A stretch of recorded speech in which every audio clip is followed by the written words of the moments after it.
She had no name, no face the world recognized, no one looking for her. For nearly half a century, she was known by only one title, the Lady of the Dunes. Welcome to Unimaginable True Crimes. Here, we expose the unimaginable, one case at a time.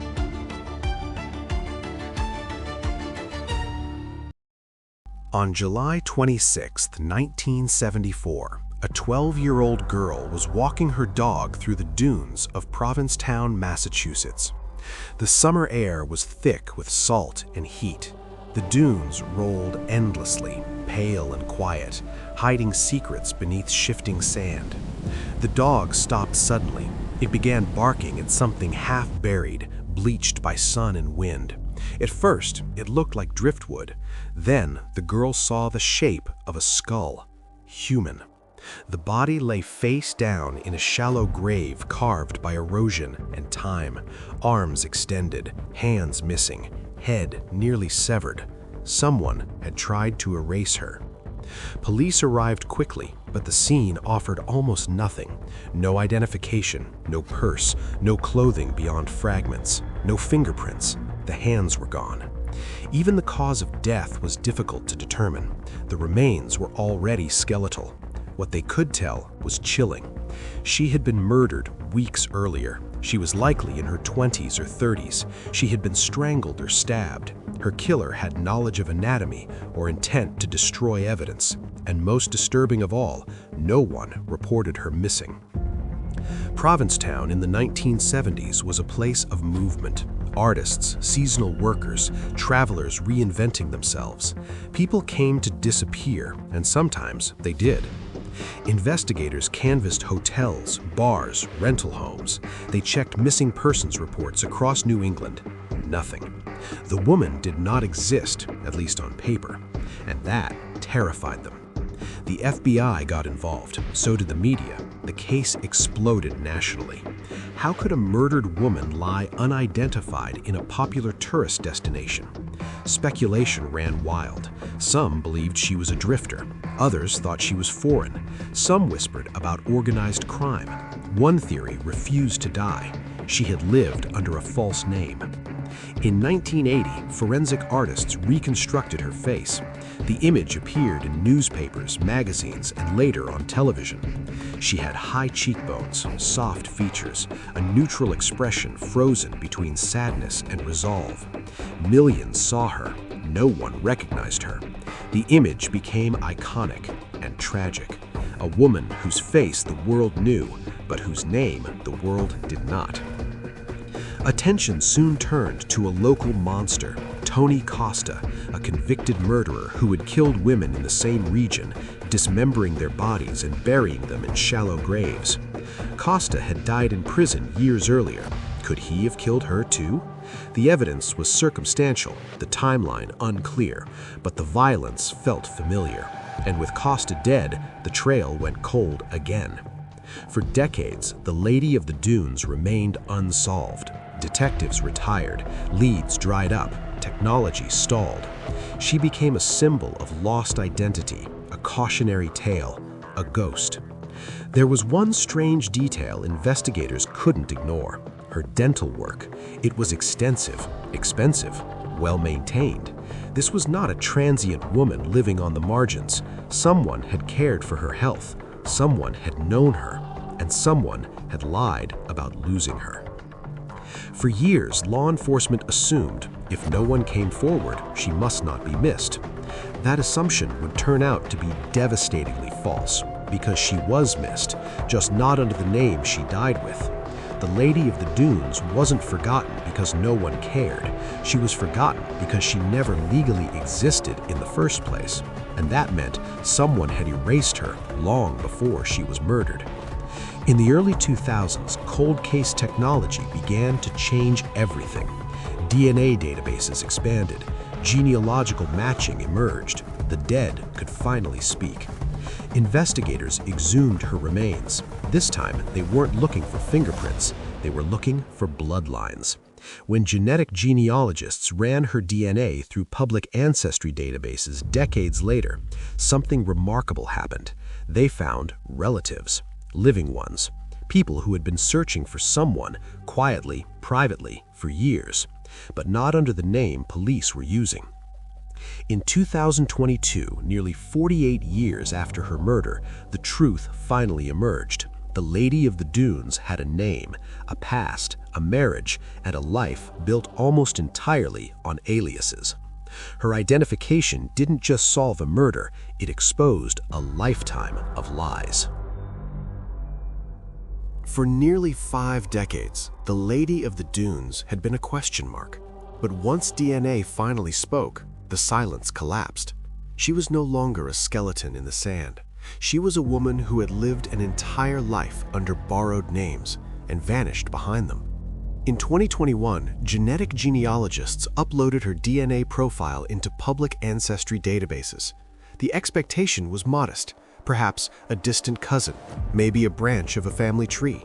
What they found instead was close blood, siblings, extended family, people who shared unmistakable genetic markers. And yet, none of them recognized the name on the case file because it wasn't her real one.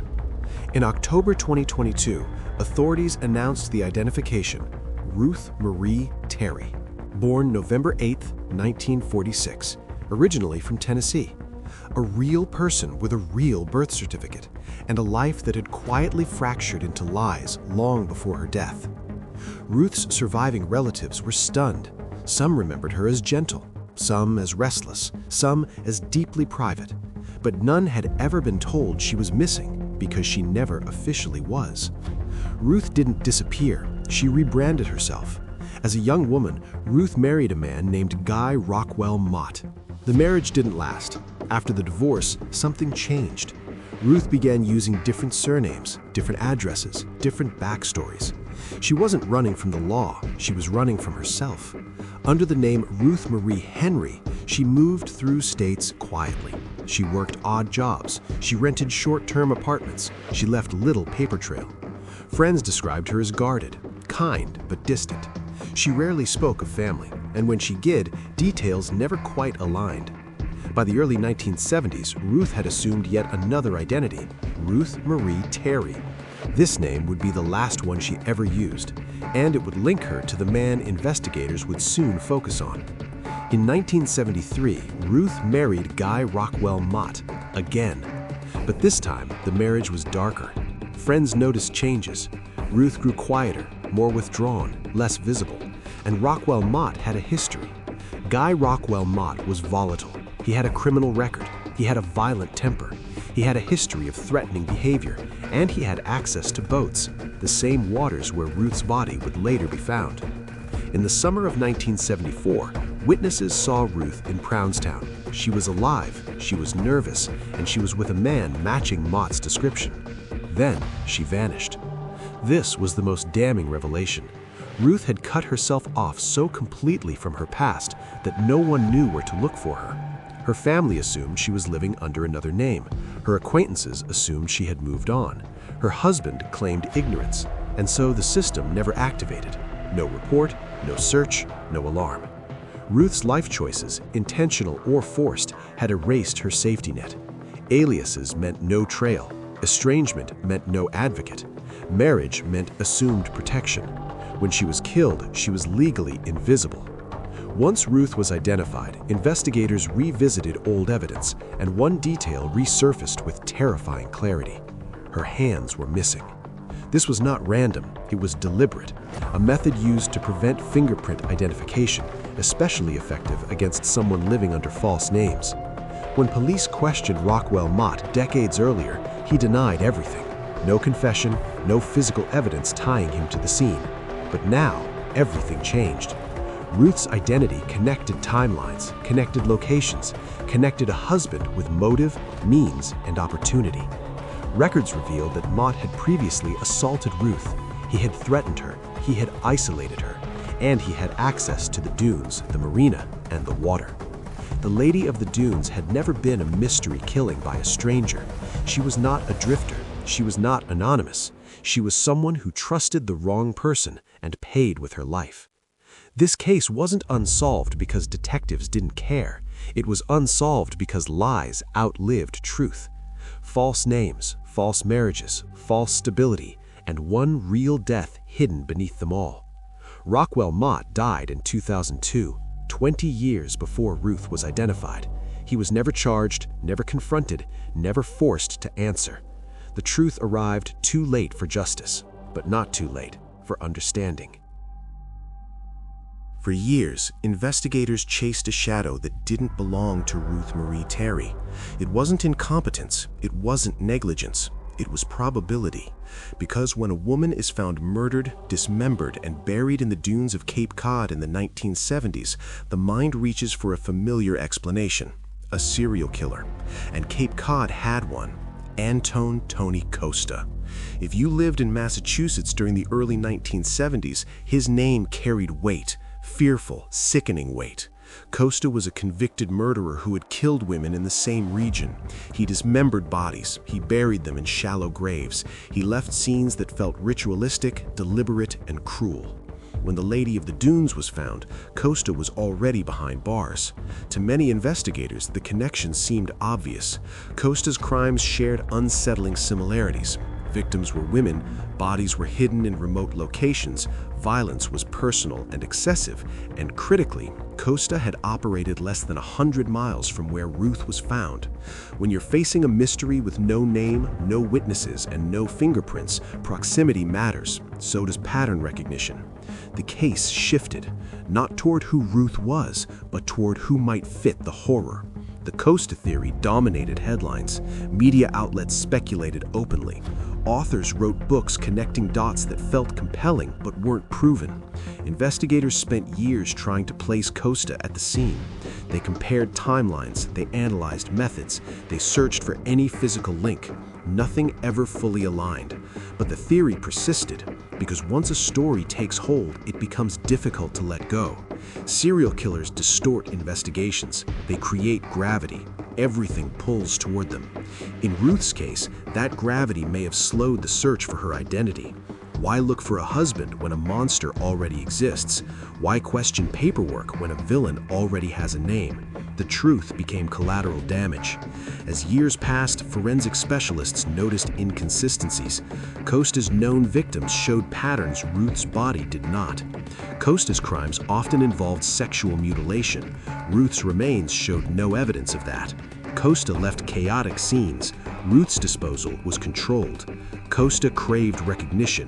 Ruth's killer erased her identity. This wasn't Costa, but the case was already frozen. By the late 1980s, the Lady of the Dunes case entered a dangerous phase: dormancy. Not officially closed, but quietly shelved. New detectives inherited boxes of notes. Old leads felt exhausted. Resources shifted elsewhere. Ruth remained nameless, and whoever killed her remained unchallenged. In the 1990s, forensic technology advanced again. DNA analysis improved. Investigators extracted limited genetic material from Ruth's remains, but databases were still small. No match. Another door closed. Another decade passed. Ironically, Ruth's case became famous without becoming solved. She appeared in documentaries, true crime books, online forums. She was theorized about endlessly, and still no one knew who she was. Her image became detached from her humanity. She was discussed as a symbol, not a person. Here's what investigators eventually realized: you can't solve a murder without knowing the victim. Identity creates motive. Motive narrows suspects. Suspects create accountability. Without Ruth's name, the case could only circle. In the late 2010s, genetic genealogy changed everything. Cold cases across America began falling like dominoes. Victims spoke again through DNA. Investigators returned to Ruth's remains. This time, they weren't asking who killed her. They asked, who was she? That shift changed everything. The genetic profile didn't match criminals. It matched families, living people, people who shared blood with a woman lost decades earlier. And suddenly, Ruth was no longer anonymous. She had siblings, cousins, a lineage that had quietly wondered where she went. Once Ruth was identified, timelines shattered the Costa theory completely. Costa was incarcerated during key periods. He had no connection to Ruth's known movements, no link to her marriage, no reason to erase her identity. The wrong monster had been chased for decades. The right one had walked free. DNA gave Ruth her name back, but it couldn't resurrect the man responsible. Rockwell Mott had already died. No arrest, no trial, no confession. Justice would remain incomplete. This case wasn't just unsolved, it was misdirected. It showed how easily investigators and the public can fixate on the dramatic rather than the accurate. A serial killer made a better story. A violent husband was less sensational, but far more likely. Ruth's aliases didn't just hide her, they protected her killer. Without a consistent identity, her disappearance raised no alarms. No one knew when to worry, no one knew where to look, and by the time the truth emerged, accountability was impossible. Ruth Marie Terry wasn't killed by a stranger. She wasn't randomly selected. She was likely murdered by someone who knew her routines, her fears, and her silence. Someone who benefited from her erasure. For 45 years, a victim remained unnamed, a suspect avoided scrutiny, a case gathered dust. Not because the truth was unknowable, but because it was inconvenient. When Ruth Marie Terry finally got her name back, there was a brief moment of relief. Relief that she was no longer a mystery. Relief that the skeleton in the dunes had a history, a family, a beginning. And then the relief faded, because the man most likely responsible for her death had been gone for 20 years. No arrest, no courtroom, no verdict. Justice, it turned out, would arrive incomplete. For Ruth's relatives, the phone call came without warning. After decades of not knowing where she was, or assuming she had simply chosen another path, law enforcement reached out with devastating clarity. They explained that Ruth had been murdered, that her body had been found in 1974, that she had lived for years under aliases, and that her death had become one of the most infamous cold cases in New England history. Imagine learning that a missing sister, cousin, or aunt wasn't just gone, but violently erased and known to millions as a nameless victim. There was grief, but there was also guilt. What if they had looked harder? What if they had questioned the silence sooner? These questions don't come with answers, only wait. The identification of Ruth Marie Terry reignited scrutiny of her husband, Guy Rockwell Mott. But scrutiny isn't prosecution. Mott had died in 2002. There was no physical evidence left to test against him, no confession, no eyewitnesses willing or able to testify decades later. Investigators were careful with their language. They did not name a suspect officially. They acknowledged likelihood, but not certainty. And that restraint mattered, because justice requires proof, not probability. True crime culture often promises closure, a name, an arrest, a sentence. But Ruth's case reminds us that closure is not guaranteed. Sometimes truth arrives too late to punish. Sometimes all that can be restored is dignity. And sometimes even that feels insufficient. So what was achieved? Ruth's identity was restored. Her story was corrected. Her disappearance was no longer her fault. Her life, once reduced to a forensic sketch, was acknowledged as real and complex. But accountability? That died with the man who likely caused it. And that reality unsettles us because it exposes a truth we rarely confront. Time is the most effective accomplice. The Lady of the Dunes case reshaped how cold cases are approached. It reinforced a crucial principle: identity must come first. Without knowing who a victim was, investigations drift. With identity, patterns emerge, motive sharpens, suspects narrow. Ruth's case became a cautionary example taught to investigators and genealogists alike. Ruth's life under multiple names did more than complicate her murder investigation. It exposed a vulnerability in the system. People who live outside documentation, whether by choice or coercion, are easier to erase. Their absence raises fewer alarms. Their deaths linger unanswered longer. This case forces an uncomfortable question. How many other victims disappeared simply because no one knew which name to search? Media attention kept Ruth's case alive, but it also distorted it. By focusing heavily on serial killer theories and sensational narratives, the media contributed to decades of misdirection. A quieter truth, a violent partner, an isolated woman, didn't fit the headline, and so it waited. Ironically, the only voice that finally told Ruth's story was her own DNA. Bloodlines outlived lies. Genetics pierced decades of silence. The skeleton that once symbolized anonymity became the key to exposure, not just of a murder, but of a lifetime spent trying to vanish. Ruth Marie Terry lived under aliases. We still don't know why. Was she escaping abuse, hiding from shame, protecting herself the only way she knew how? Or was she simply searching for a new beginning? We may never know, and that uncertainty matters, because it reminds us that victims are not always simple, and their choices do not justify their fate. There is something deeply haunting about identification after death. Ruth didn't hear her name spoken again. She didn't see the headlines corrected. She didn't get to be acknowledged. Her restoration happened for the living, not for her, and that knowledge sits heavily with those who loved her. Truth doesn't always arrive with justice. Sometimes it arrives with context, and context matters, because for decades, Ruth's story was told without her voice. Now, at last, it includes her life, not just her death. This case isn't just about a skeleton found in the dunes. It's about what happens when people fall between systems, when silence is mistaken for absence, when identity is assumed, not confirmed, and when the search for spectacle overshadows the search for truth. The dunes of Provincetown still shift. Wind moves sand, footprints vanish, but beneath that landscape lies a story that refused to stay buried. A woman whose life was hidden behind names, a murder obscured by time, and a skeleton that finally told the truth. Ruth Marie Terry is no longer the Lady of the Dunes.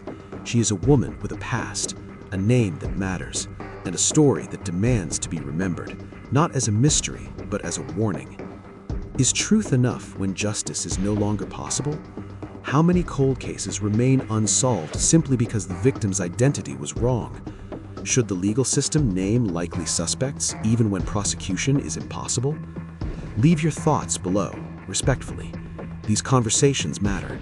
If you value deeply researched, responsible true crime storytelling, subscribe to support the channel. Like to help this story reach others. Share if this case changed how you think about disappearance and identity.